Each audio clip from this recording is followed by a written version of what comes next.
बाळूमामाच्या नावान चांग बोलो मुळे महाराजांच्या नावान चांग बल, राजा घोड्याच्या नावान चांग बल.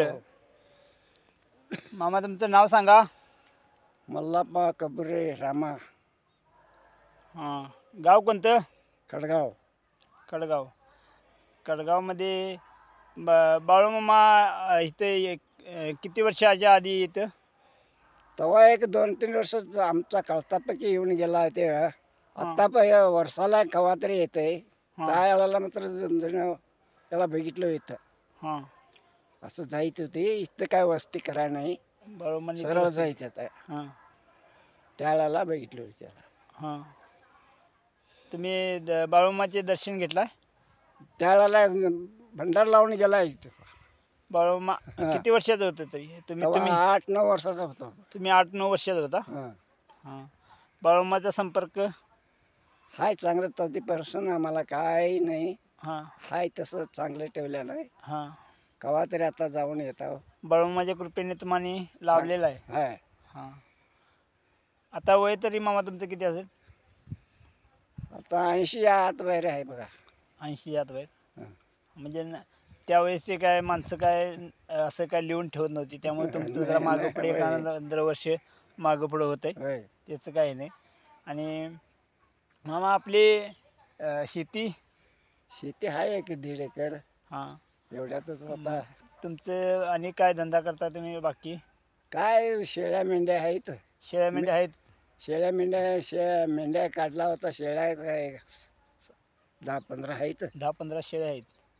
एवढ्या घेऊन आता एक म्हस आहे. म्हस आहे. हां. हां. आता ते फिरणार कोण नाही म्हटल्यावर ते धंदा बंद जनावरं केला. कमी केले. हां. हां. म्हणजे शेळ्या मेंढ्या जरा कमी केल्या. हां. मेंढ्या पण होत आहे काय? मेंढ्या होत्या की आता 2-4 वर्ष बंद झालंय. हां. शेळ्या आहेत. शेळ्या आहेत. हां. बरोबर. आणि हे झाडं मामा हे काय केलं लावला हे? हे रेशमी किडं आणतात म्हणा. तर तुझी तुत्तू हां. तुत्तू लावला. बघू आता काय काय होतंय. ह्या शेरडांसाठी पण पाला उपयुक्त आहे. शेला अजूनपर्यंत चारला आहे. 2 कट करून चारला हो. हां, शेरडांना पाला पण झाला. होय. हां आणि आता किडं आणणार आहेत. हां आता ते शेड बांधला. हां. त्या शेडमध्ये हं. ते रेशमी तयार म्हणजे होणार आहे. तुमचं बाळूमामाचा संपर्क असल्यावर पहिल्यापासून तरी तुमच्या उत्पन्नाला काय चांगलं आहे रान. हां. बाळूमामाचा संपर्क चांगला आहे तुमचा. तर ते त्यापासूनच हे मिळालेलं आहे. तेव्हा नव्हतं. हां 8-9 वर्ष असताना तेव्हा नव्हतं हे. हां. नंतर हे रान मिळालं. घेतले तुम्ही. हां. हां. बरोबर. असं झालं. बाळूमामाच्या ज्यावेळी संपर्कात तुम्ही गेला त्यावेळेपासून हे शेती बिती तुम्हाला हे ज्ञान प्राप्त झाले. प्राप्त झालंय. हं. एवढंच. बरोबर. मामा आणि काय मामाविषयी तुम्हाला सांगायचं काय माहिती? माहिती काय हेच बाबा. भरपूर आहे. हां हे भरपूर आहे. करणारा कोण नाही. हां. हाय भरपूर करून करणारच नाही. बरोबर. आहेत शिकलेले आहेत. ती नोकरीवर गेलेले आहेत. नोकरीवर आहेत. हां.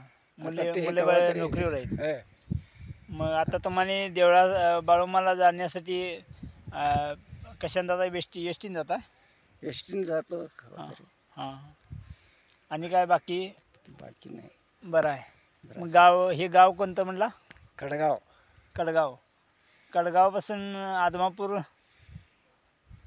एक पद्मापूरला 50 रुपये येतात एक अंग. 50 रुपये एसटीने जात आहे. हां. हं. म्हणजे इथून